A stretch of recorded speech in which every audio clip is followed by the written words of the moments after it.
drag queens can and will save the world. Okay, period, dot. Miss All-Stars 9 cast is bringing the charisma, uniqueness, nerve, and talent this season. Baby, you cannot read these dolls. I'm Anna Rumor with Pop Culture. And I'm Nick Valdez from Comic Book. And this is Social Call, where we offer up our unfiltered opinions about RuPaul's Drag Race, specifically this double stacked season premiere of All-Stars 9.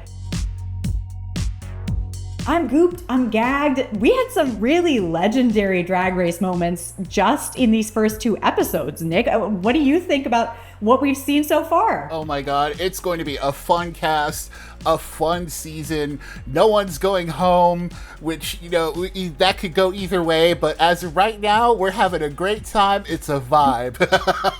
It's for charity, so we're good people for talking about it. Yeah, no, it's good stuff. Speaking of being good people, let's get into the reading challenge, because other than the intros, which we already talked about in our cast reaction video, go check that out. We kind of jump right into this reading challenge. Roxy Andrews is our winner. And for me, I think that was very clear. She was so funny. What'd she say to Nina West? Nina West, the shoulders of Columbus, Ohio, with a face like that, you've got to be nice. I mean, she was like the standout for me. What did you think, Nick? Oh, absolutely. Like, yes, they get to read each other a little more fiercely because they all know each other by now and everyone's kind of aware of what everyone else is doing. But Roxy, once again, proves that she is one of the, like, literal all-stars of this franchise in terms of, like, bringing that heat. Thank you, Roxy. Yes. Honorable mention, though, goes to 𝐿𝐴 for saying, Angeria, I haven't met anyone whose parents are more related than their teeth. That really killed me. Yeah. With that kind of brutality under our belt, we move on to the very, nice, happy, pleasant drag queen save the world performance. This was giving me pop stars. It was giving me We Are the World. Nick, who was your top performer in this performance? First of all, love the song, right? Yeah. And kudos to RuPaul, you know, once again for having a song that's just gets into your brain. I found myself singing "Drag Queens Save the World," folding laundry, being like,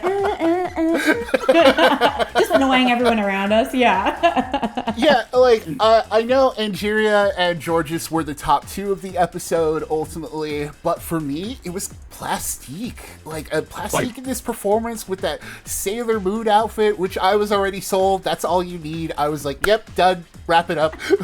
But she was great. Everyone was great, actually. Yeah. It was just a solid all around. Yeah, everyone did great, but Plastique twirling her little ponytail around up there was the sister I've never had, the mother I've never met. And this entire season is just going to be me being like, I love her so much. She's so beautiful. So I apologize in advance. But get ready for that. It's going to be a lot of that coming from us. There is. I mean, especially moving into this runway for the first episode. What was it? Signature look, signature scent. Plastique comes out with her Fantastique fragrance looking like a Victoria's Secret model. I mean, she is everything to me. She's so beautiful. Double wings? Come on. Yeah, because first you're like, oh, it's an angel outfit. Okay, you know, I was already being like, okay, we've seen this kind of stuff. First set of wings open. Okay, second, the second set? Oh, right. Yeah. She's fanning herself with a perfume bottle. Oh my God, she is the moment. And I just can't get enough of her. Yeah, and it was funny. That fantastic. Yeah. That. She's very funny. She's doing very well this season already. And like you said, I was kind of surprised that Georges and Angeria were the top two, but Angeria's Southern Belle look was also pretty sickening. So that made more sense to me. Yeah, I totally agree. Angeria, it was a Southern Belle, but spiced up. You know, thanks to that sheer, but it was, I love the pastel on her. She looked great. Her voiceover was incredible. So what did it smell like? Cornbread and collard greens that she said? Yes. Undertones of. She's so funny. And she took us to church with that lip sync. So I was not surprised that she was the first winner. And whenever it came time to snip the next person, what is it with the red ruby scissors? blocking them from their beautiful benefactress badge. This season's insane. She snipped Roxy, which is a good move because moving into the next episode, it's time for our ball. And we all know that Roxy is like a slay seamstress. Yeah, like that was kind of like the big move already. Like she started out with a huge move, and thankfully no one goes home because that would have been shocking. Oh, I would have rioted. You would have caught me on the lot a year after they filmed with a picket sign. Bring Roxy back. This ball, though, was very artsy themed. One of the looks was monochromatic, one of the looks was art inspired, and one of the looks they had to sew and paint their own gown. And wow, the looks that came out of this were just truly wild. Nick, tell me about some of your top looks from this ball.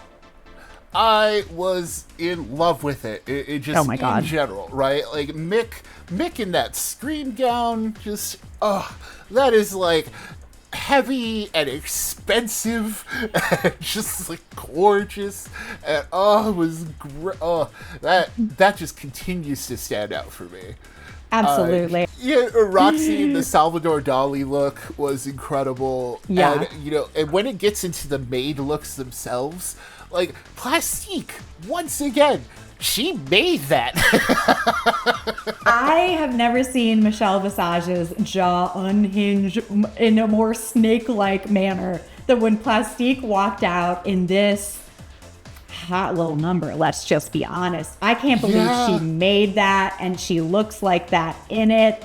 She's just so beautiful. I'm sorry, this entire season's just us gonna be like drooling over Plastique. Yeah, it's one of those, like, how dare you? Actually offensive to watch, yeah. All that beauty and talent, like, on top of that, like, come on. Rude, honestly. And 𝐿𝐴𝐻𝐿𝐼's painted look was really cool, too. It was like this punk rock number. I mean, it was really great. I thought that was wonderful. Roxy made like a 3-piece pantsuit. That gets an honorable mention just for being very impressive.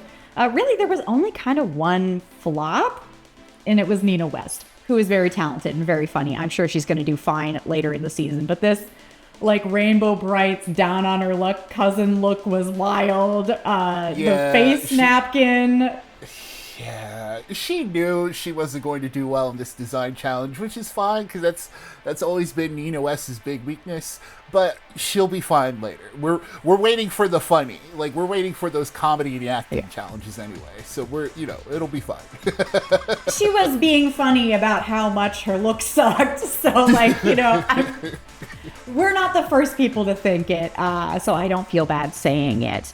Anyways, it's no surprise that 𝐿𝐴𝐻𝐿𝐼 and Plastique are the top two for the week. I mean, they gagged us, they moved us. We are shook up and down, bootsing the house, if you will. So they lip sync to, what is it, the Beetlejuice song, where it's like shake, shake, shake, Sonora. And Plastique's doing her pop star routine, but it's such a silly song that 𝐿𝐴𝐻𝐿𝐼's like silly faces and creeping side to side definitely won it for me and for the judges. Yeah, you gotta goof it up for this song, especially because 𝐿𝐴𝐻𝐿𝐼's already like halfway to Beetlejuice, so it all just kind of worked out, Rigor baby. Well, and here's where Anjiria's initial strategy kind of comes back to bite her, because when 𝐿𝐴𝐻𝐿𝐼 wins the lip sync, she uses the ruby scissors to snip Miss Anjiria, who already has a beautiful benefactor's badge, and now she can't get another one next week. This is where the game starts. I'm excited to see kind of the strategy and where we go from here. Yeah, I mean, no one could go home, but it is super fun. If this is anything like the winter season, it'll get fun to see who they point out as like the strongest competitor going forward. Yeah, absolutely. Well, we'll be recapping our favorite moments moving forward throughout the season. Can't wait to see what happens. So drop your favorite moment from the double premiere down in the comments. Like and subscribe so you don't miss any of our episodes. And until next time, thank you so much for watching Social Call, and we will see you soon.